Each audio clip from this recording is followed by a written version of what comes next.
Sir, ATC अदालत ने सानिया नोमी में फैसला सुनाया है। 77 बरी कर दिए गए हैं जबकि 108 मुल्जमान को सजाएं सुनाई गई हैं। कैसे देखते हैं इस फैसले को? देखिए, अदालत ने एक फैसला दिया, एक इंसिडेंट हुआ, एक बेहद खास दिन नाम है को पूरे मुल्क के अंदर मुख्तलिफ जगहों पे आर्मी की तनसीबात या उनके घरों पे जो हमले हुए वो वकूआ तो हुआ।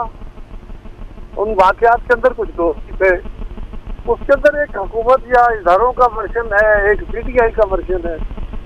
उनका वर्जन यह है कि हमारे प्लान करके हमारे इंस्टॉलेशन पे हमला किया गया, ये लोग जिनकी फुटेज उनके मौजूद है उनको इंडाइट किया गया। इसी तरह कुछ लोगों की राय ये है कि ये हमारे लोग तो थे लेकिन ये कोई प्लान नहीं था, स्पॉन्टेनियस हो गया। और पीटीआई का वर्जन ये है कि ये तो हमारे लोग थे ही नहीं, बल्कि ये तो एजेंसीज ने अपने लोग भेज के खुद ये वाकया कराया और उसके बाद जिन्होंने हमारे ऊपर हमला करा दिया, हमारे खिलाफ केसेस बना दिए। ये दो वर्जन है। इसके अंदर क्या कहा जा सकता है? क्या कहा जा सकता है? अदालत राजी है, आपका मौक़िफ़ हो सकता है सजा कम हुई है, मेरा हो सकता है ज्यादा हुई है। अदरवाइज आप कह सकते हैं कि नहीं ये सजाएं इतनी नहीं होनी चाहिए, लेकिन इस वाक़े से तो इनकार नहीं हो सकता। उस दिन होने वाले वाक़यात और इन लोगों की प्रेजेंस तो डिनाई नहीं हो सकती।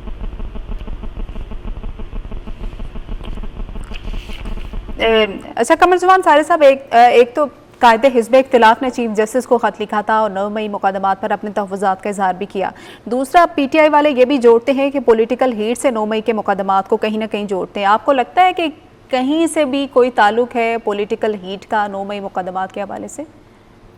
मुझे लगे ना लगे जी, सवाल ये है कि क्या हुआ कि नहीं हुआ। आपको लगे ना लगे, मुझे लगे ना लगे, उसको छोड़ दीजिए। हमारी राय क्या है इसको छोड़ दीजिए, उनकी राय दुरुस्त होगी। वो तो दूसरी राय उनकी ये है कि नहीं जी हमारी एक्सरसाइज कि हमारी बुनियादी तौर पे जी लोग हमारे थे ही नहीं, ये तो एजेंसी के रूप से उन्होंने खुद वाकया किया है और हमारे खिलाफ केस बना दिए गए। अगर आपको ये बात सच्ची लगती है या आपके जो चैनलों ने सारी कवरेज की थी उस दिन, आपके पास उसकी फुटेज मौजूद है, वो गलत है, झूठ है, तो फिर उनका मौक़िफ़ दुरुस्त हो, क्या कहा जा सकता है। तो कमर साहब, अब पीटीआई का मुस्तकबिल क्या देख रहे हैं? क्योंकि अहम लीडर तो जो कुछ जेल में हैं, उनके की लीडर जो हैं, बाकियों को सजाएं हम देख रहे हैं कि हो रही हैं। देखिए, अभी तो ये स्पेशल कोर्ट से सजाएं दी हैं, अभी अपीलें होंगी, अभी तो क्या पता कि आगे जाके क्या बनता है। लेकिन पीटीआई का क्या बनेगा, पीटीआई का फैसला पीटीआई की कायद ने करना है। वो अपनी जमात के साथ अपने साथ क्या करना चाहते हैं, इसका फैसला उनके अपने हाथ में है, किसी और के हाथ में नहीं। क्योंकि उनकी जमात के अंदर कोई बंदा दूसरा ऐसा नहीं है जो कोई फैसला कर सके। ना उन्होंने अपने पीछे कोई नज़म छोड़ा है, ना अभी तक वो सीख रहे हैं हालात से कि अभी कोई एक कमेटी बना के जो फैसले करे और अपनी जमात के अंदर कोई नज़म पैदा करने की कोशिश करें। ऐसा तो वो कर ही नहीं रहे। यही उनकी जमात की सबसे बड़ी कमजोरी है। ठीक है, बहुत शुक्रिया। कमरुज़्ज़मान कायरा, पाकिस्तान पीपल्स पार्टी के रहनुमा, हमारे साथ मौजूद थे।